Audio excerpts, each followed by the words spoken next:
जय हिंद, वंदे मातरम। स्वागत है आप सभी का गुरुजी वर्ल्ड एग्जाम स्टडी प्लेटफॉर्म में। राष्ट्र हित में शिक्षा, this is Dheeraj Dwivedi from Guruji world. उम्मीद है आप और आपका परिवार जबरदस्त और उम्दा होगा। आज की यह वीडियो हिंदी के सर्वश्रेष्ठ चैप्टर जिसका नाम है कारक। बहुत सारे बच्चे, बहुत सारे स्टूडेंट, हर बहन हर भाई का यहाँ पर कमेंट था कि सर कारक में हमें थोड़ी सी समस्या है, और ऐसी नैनो सेकंड वाली ट्रिक 3 से 4 क्वेश्चन एग्जाम में जो बनते हैं वो आसानी से आप क्वेश्चन को देखते ही परीक्षा हॉल में हल कर पाओगे।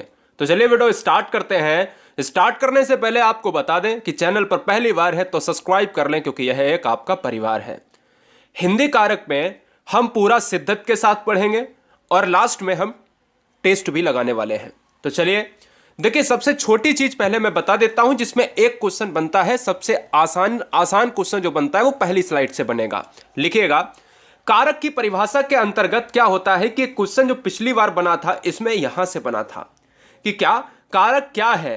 तो कारक जो है वो क्रिया की भूमिका, यानी क्रिया की जो कार्य करता है ना, क्या कर्ता कार्य करेगा और कैसे कार्य करेगा, क्रिया के द्वारा। तो जो क्रिया की भूमिका को निभाने वाला है वही कारक है। कारक का अर्थ क्या है?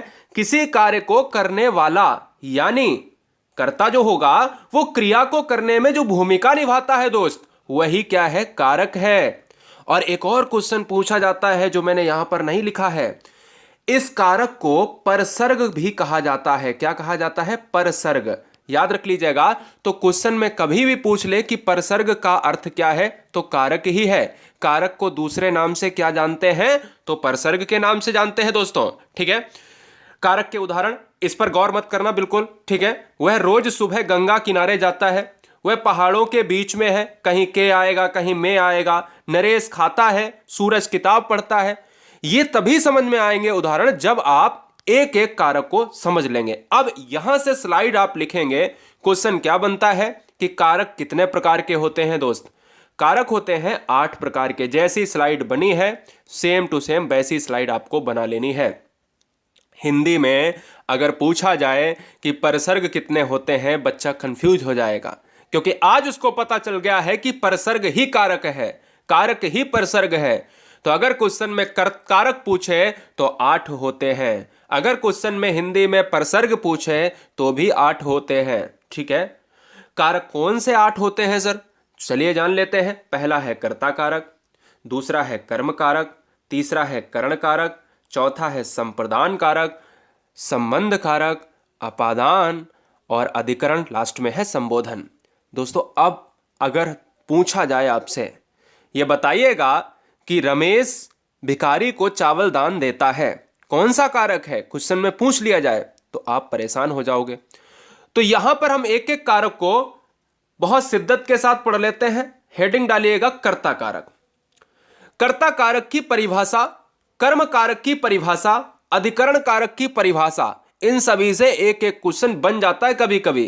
भाई अमूमन तौर पर देखा जाए तो एक क्वेश्चन दे देगा और पूछ लेगा कि इसमें कारक कौन सा है। यही ट्रेंड चल रहा है, लेकिन पिछले कई सालों से यह पूछा जा रहा है कि उसकी परिभाषा से क्वेश्चन पूछ लेता है और कह देता है कि परिभाषा रख देगा उसकी और कहेगा इसमें कौन सा कारक है।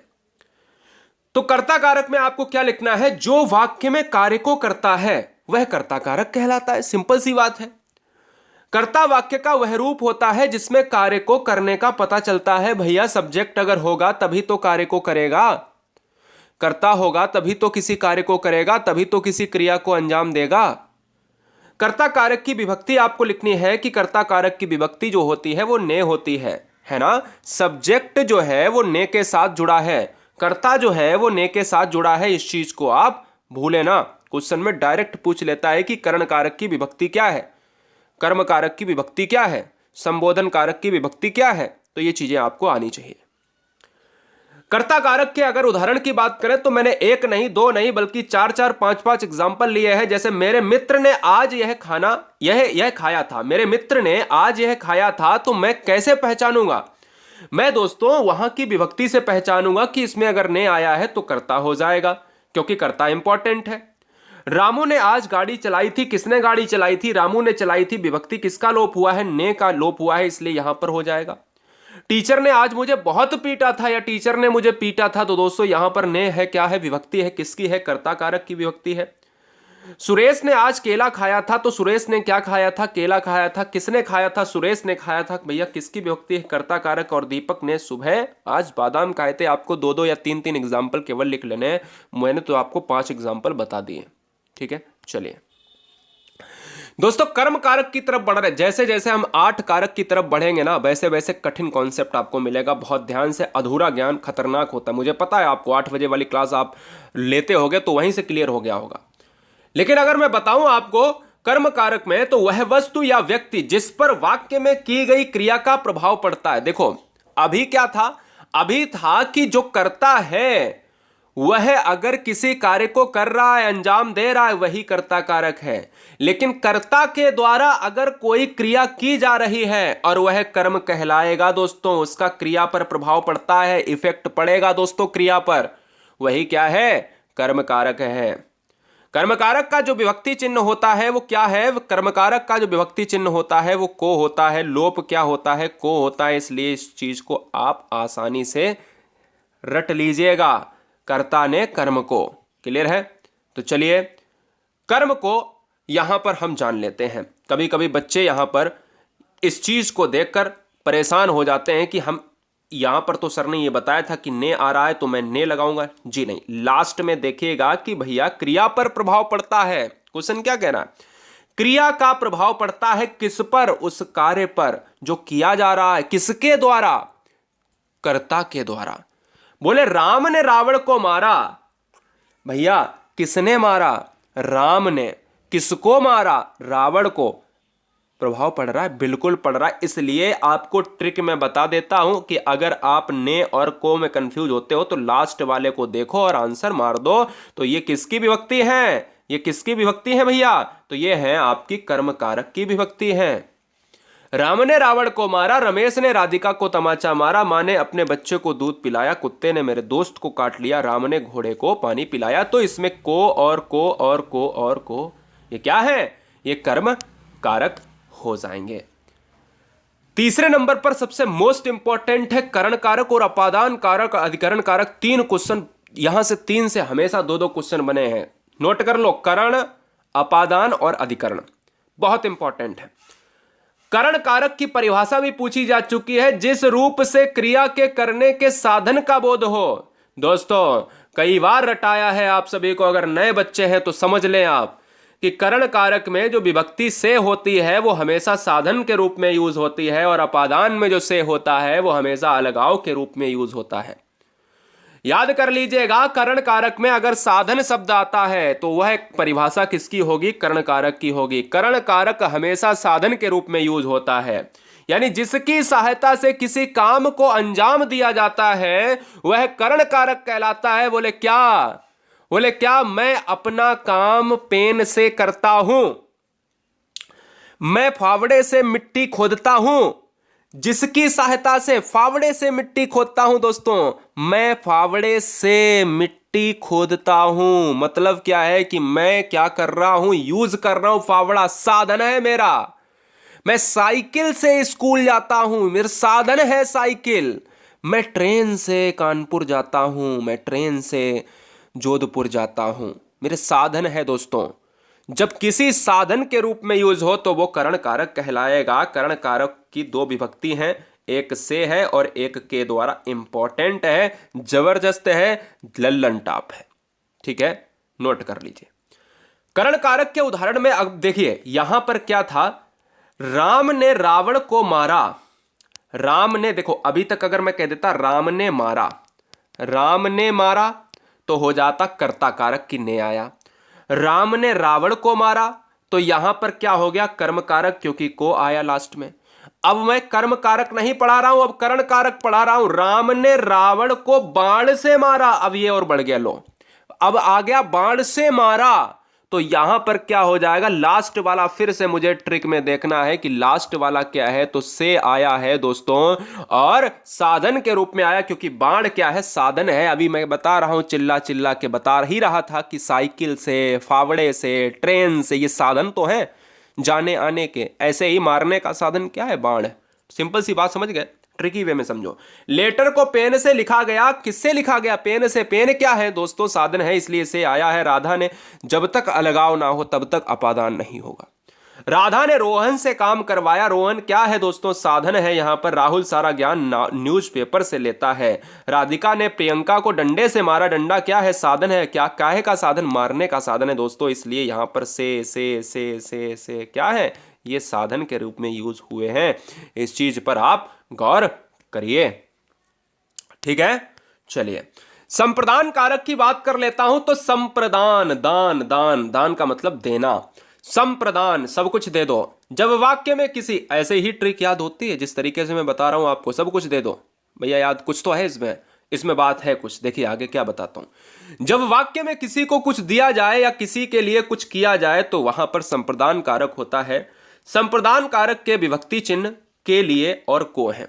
ये के लिए एक साथ में आएगा, के लिए और को है। ये को भी इंपॉर्टेंट है, इसके भी एग्जाम्पल मैं दिखाऊंगा आपको। संप्रदान कारक का अर्थ भी पूछ लेता है एग्जाम में कभी कभी।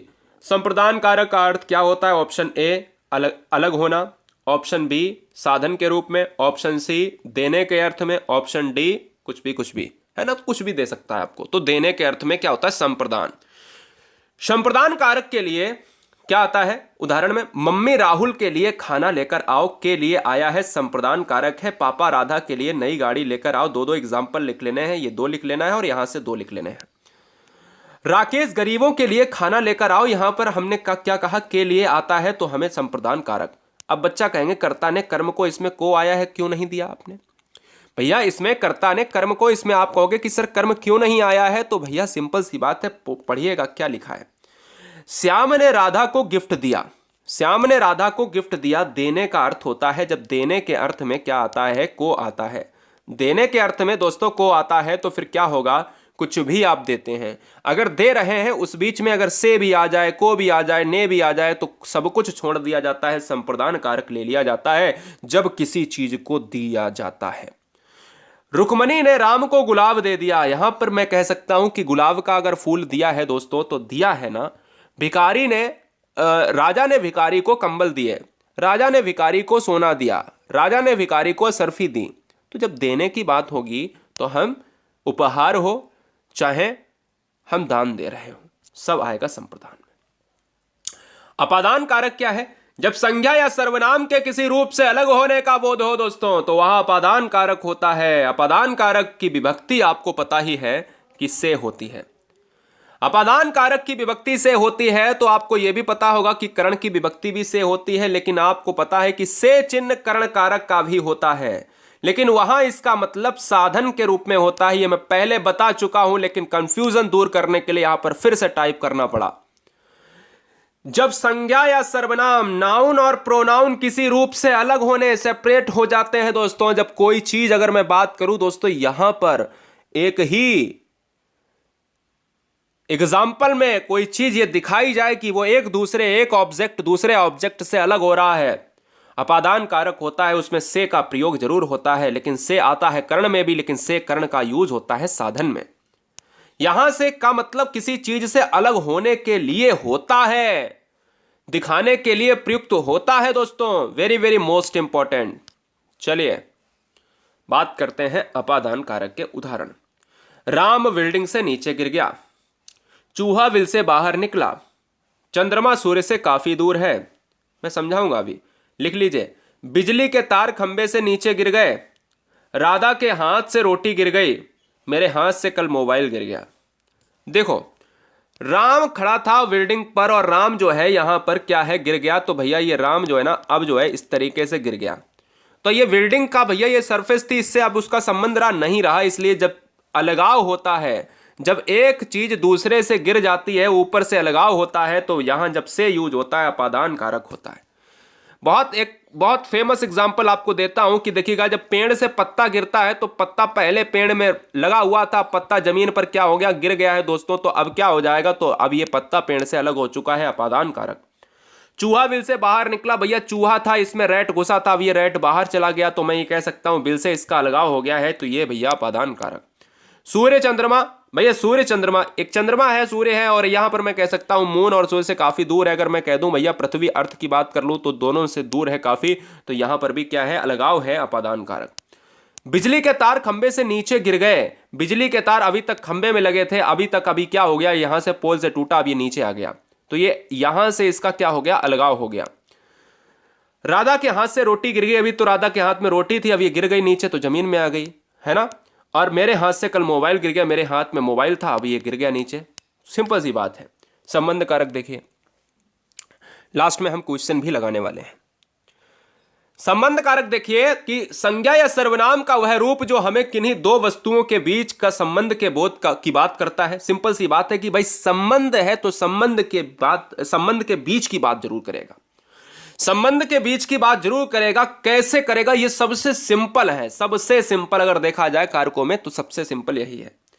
संबंध कारक के विभक्ति चिन्ह बहुत हैं, काकी के, रारी रे, नानी ने, कैसे याद करोगे, देखो एग्जाम्पल में अगर देखा जाए कि यह बाइक पूजा की है, वह राम की बेटी है, राधा ने मोबाइल फेंक दिया, बच्चे का सिर दर्द कर रहा है, वह सुनील की गाड़ी है, रोहन का घर गांव में है। अब आप कहोगे सर समझ में नहीं आया। दोस्तों संबंध कारक की नीचे ट्रिक लिखिएगा कि देखिए जब भी कोई भी आपको वाक्य दिया जाए तो उसमें अपनत्व का बोध होता है। वही जैसे आप कह दो ये मेरी गाड़ी है, ये मेरा बच्चा है, ये मेरे पिताजी हैं, ये मेरा घर है, ये मेरी बाइक है, ये मेरी बीवी है, ये मेरा पति है, तो ये क्या है, ये जब मेरा मेरी ये क्या है, अपनत्व की, उससे अगर रिलेशन है मेरा तो ये क्या हो जाएगा, ये बाइक पूजा की है, ये राम की बेटी है, राधा ने मोबाइल फेंक दिया, उससे उसका जुड़ाव था, बच्चे का सिर दर्द कर रहा है, काकी के, रारी रे, नानी ने, वह सुनील की गाड़ी है, रोहन का घर गांव में है, उसका घर गांव में है, किसका, रोहन का घर, उससे जुड़ाव है। सिंपल सी बात है। अधिकरण कारक वेरी वेरी मोस्ट इंपॉर्टेंट, और ये दोस्तों सबसे इंपॉर्टेंट माना जाता है अधिकरण। संज्ञा का वह रूप जिससे क्रिया के आधार जब भी साधन का प्रयोग हो, तो दोस्तों करण कारक जब भी आधार का बोध हो तब अधिकरण कारक। नोट कर लीजिए, आधार का बोध हो तो अधिकरण कारक होगा, आधार अधिकरण, आधार अधिकरण। ट्रिक क्या हो गई, आधार अधिकरण। भूलोगे तो नहीं भूलोगे। इसमें विभक्ति में आती है और एक पर आती, दो विभक्ति हैं। भीतर, अंदर, ऊपर, बीच आदि शब्दों के लिए प्रयोग किया जाता है। भाई कोई भी ऑब्जेक्ट अगर कमरे के अंदर है तो हम में का यूज करते हैं, कोई अगर छत के ऊपर है तो पर यूज करते हैं। सिंपल सी बात। राम कमरे में है और राम छत पर है, तो जब छत की बात होगी तो दोस्तों पर, और कमरे की बात होगी तो में होगा। जैसे मछलियां पानी में रहती हैं, जमीन पर होंगी मछलियां तो पर आएगा, और पानी में रहेंगी तो अंदर के लिए में आएगा। घर के अंदर दीपक जल रहे हैं, ठीक है ना। जब भी अंदर का, भीतर का, ऊपर का बोध हो तो अधिकरण कारक आपको लगाना है, जरूरी नहीं में और पर आए। राम ने क्लास बीच में छोड़ दी, राम ने क्लास बीच में छोड़ दी तो में। राधा के घर के अंदर, अंदर देखो आया अंदर। अब आप कहोगे कि सर अधिकरण कारक में ये भी कॉन्सेप्ट होता है। बिल्कुल सर जी होता है, इसीलिए तो मैं पूरी तरीके से पूरा ज्ञान दे रहा हूं कि भीतर, अंदर, ऊपर, बीच, ये क्या है, ये अधिकरण कारक। क्योंकि यह आधार का, कि उस समय क्रिया जो हो रही है उसका आधार क्या है, भीतर है, अंदर है, ऊपर है या बीच में है। तो ये पूरी तरीके से एकदम डीपली में आप पढ़िए, ठीक है। राम छत पर है, पिताजी कुर्सी पर बैठे हुए हैं, कुर्सी पर बैठे हुए, ऊपर बैठे हुए। मेरी बात समझ रहे, चीजों को बहुत अच्छी तरीके से पढ़े। संबोधन कारक लास्ट रहेगा, और आज का यह है, फिर हम क्वेश्चन स्टार्ट करेंगे, लगभग 4 से 5 क्वेश्चन लेंगे। संज्ञा या सर्वनाम का वह रूप जिससे किसी को बुलाने, पुकारने या बोलने का बोध होता है तो वह संबोधन कारक कहलाता है। संबोधन कारक में अरे, हे, अजी आदि विभक्ति चिन्ह होता है। इसका प्रयोग वाक्य के प्रारंभ में होता है। संबोधन कारक में अरे आता है, हे आता है, अजी आता है, आदि विभक्ति चिन्ह जो होते हैं तो उसमें हम क्या कहते हैं कि भाई संबोधन कारक है। बहुत सिंपल है, इसमें आपको ज्यादा लिखने की जरूरत नहीं है। देखिए इसका सिंबल आपको मैं बता देता हूं कि इसका सिंबल क्या होता है। अरे में आप देखते हैं, अरे में ये लग गया, अरे, हे भगवान, अरे, हे, ये क्या है, ये सभी दोस्तों संबोधन कारक के हैं। चिन्ह ये यहां पर, अच्छा कभी कभी यहां पर लिख देता है अरे और चिन्ह नहीं लगाता है, तो भी आपको ये देखना पड़ेगा कि ये किसका है, ये संबोधन कारक का है। अरे रमेश तुम क्या कर रहे हो, अरे राम यह क्या हो गया, हे भगवान हमारे साथ ऐसा क्यों किया, अरे बच्चों इतना शोर मचा रहे हो, क्यों मचा रहे हो, अरे तू इतना बड़ा हो गया क्या, है ना। तो मैं ये कह सकता हूं संबोधन कारक हो जाएंगे। दोस्तों ये वीडियो अगर आपको पसंद आ रही है, क्योंकि बिना फालतू की बात किए हुए हर चैप्टर को सुबह 9 बजे अल्टरनेट बिल्कुल जीरो से शिखर तक मैं मैथमेटिक्स भी पढ़ा रहा हूं, इसलिए सब्सक्राइब करने के लिए धन्यवाद आप सभी का। गुरुजी वर्ल्ड एग्जाम स्टडी प्लेटफॉर्म में हर परिवार यूं ही मुस्कुराते रहे, और याद रखें अगर ईमानदारी से सिलेक्शन चाहिए आपको तो सब्सक्राइब कर लें। वह कुल्हाड़ी से वृक्ष काटता है, इस वाक्य में से किस कारक की विभक्ति है? तो दोस्तों ये बताइए, इससे अलगाव के लिए हुआ है? नहीं दोस्तों, करण कारक है। बहुत सारे बच्चे कहेंगे सर पेड़ अलग हो गया। अरे पेड़ अलग क्या हो गया? कोई जरूरी है पेड़ अलग हो गया? काटे ही तो रहा, भी तो पता चले एक ही कुल्हाड़ी मारी हो उसने। अरे भैया किससे काट रहा है ये देखना है। कुल्हाड़ी से काट रहा है, पेन से पत्र लिख रहा है। किससे लिख रहा है? पेन से लिख रहा है। इस चीज को आप नहीं देखते हो। राहुल दुबई के लिए रवाना हो गया, पंक्ति में कौन सा कारक है? तो आप कहोगे सर अपादान हो जाएगा। अरे अपादान तो है ही नहीं, इसमें देखो विभक्ति क्या है, तो के लिए विभक्ति है। अगर के लिए विभक्ति है तो फिर संप्रदान कारक हो जाएगा मेरे लाल। नेक्स्ट, क्रिया का आधार सूचित करने वाला कारक है। क्रिया का आधार सूचित करने वाला कारक दोस्तों है कर्ता कारक, करण कारक, अपादान कारक, अधिकरण कारक। तो दोस्तों मैं बता देना चाहता हूं कि क्रिया के आधार का मतलब है अधिकरण। आधार अधिकरण मैं कई बार बता चुका हूं, आधार अधिकरण। ठीक है, चलिए 5 क्वेश्चन है आप सभी के लिए। क्वेश्चन करा 4, रेखांकित का आपको कारक बताना है। मेढक को पत्थर से मत मारो। मेढक को, कर्ता ने कर्म को। अब आप कहोगे कर्म आना चाहिए, लेकिन क्या मैंने यही ट्रिक बताई थी? नहीं ना, मैंने तो ये बताई थी कि अगर को और से लास्ट में आता तो लास्ट वाला मुझे ट्रिक के रूप में लेना है। राम ने रावण को मारा और राम ने रावण को बाण से मारा, तो मैंने कहा था कर्ण कारक आएगा। इसी तरीके से मेढक ने, यानी राम ने मेढक को मारा और राम ने मेढक को पत्थर से मारा, तो सिंपल सी बात है कि ऑप्शन जाएगा किसके साथ? सी के साथ। मां बच्चे को दूध पिला रही है। मां बच्चे को दूध पिला रही है, तो दोस्तों इसमें आ जाएगा कर्म कारक, क्योंकि इसमें कर्ता ने कर्म को डायरेक्ट लिया है। 5 क्वेश्चन में लास्ट में आपके कितना स्कोर है ये भी बताएं। हमारा ये दायित्व तो दोस्तों रहता है कि एक ही वीडियो में पार्ट 1, पार्ट 2, पार्ट 3 क्या मैटर करता है वीडियो को लंबा करना, यूट्यूब पर तमाशा करना। एक वीडियो आप देख रहे हो कर्ता कारक, कारक की मैंने देखा है 4-4, 5-5 वीडियो में लोग टेस्ट नहीं करा पाते हैं, और 20 मिनट के अंदर इतना बड़ा चैप्टर, भारी भरकम चैप्टर है, 8 कारक कोई आसान नहीं है, और पूरा फुली टेस्ट के साथ आप सभी के सामने उपस्थित कर दिया है मात्र चंद मिनटों के तहत। Love you guys, thanks for watching video. Guruji world exam study, वंदे मातरम, इंकलाब जिंदाबाद। चैनल को सब्सक्राइब करने के लिए दिल से धन्यवाद। गुरुजी वर्ल्ड एग्जाम स्टडी आपके उज्जवल भविष्य की कामना करता है। जय हिंद, इंकलाब जिंदाबाद।